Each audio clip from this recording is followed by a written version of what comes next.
अगर नमाज के दौरान बंदा नमाज पढ़ता होवे तो नमाज के दौरान अगर किसी के मोबाइल की ट्यून वजे तो क्या उन्हें बंद करना चाहिए या नहीं करना चाहिए। यह भी मसला सुन लो कि नमाज के दौरान मोबाइल की ट्यून वजी है। पहले नंबर तो यह कि कई बार नमाज पढ़ते होने तो कई ने गाणियां की ट्यून लाई होंगी है, कई ने कोई भैड़ी चीज़ की ट्यून लाई होंगी है। कोशिश ये करो कि मोबाइल की ट्यून भी अच्छी होवे, भैड़ी ट्यून ना हो, कोई गाना ना हो, कोई इंज की चीज़ ना लगी हो, क्योंकि मुसलमान को ये चीज़ अच्छी जेब नहीं देती।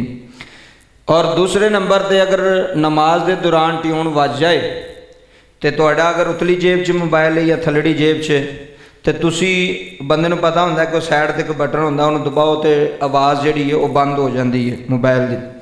अगर तुसी एक बटन दबाने नाल ट्यून बंद हो जाए तो तुसी नमाज के दौरान भी वो बटन जेब च होवे तुसी दबा के तो ट्यून बंद कर लैनी, क्योंकि उस ट्यून के नाल अगर ज़्यादा वजेगी तो तुहाडी भी नमाज गई तो नाल दूसरियां दी भी नमाज खराब करोगे। इस वास्ते नमाज के दौरान अगर मोबाइल की ट्यून वजे तो तुसी उन्हें बंद कर सकते हो, ज़्यादा नहीं उहदे नाल खेडना।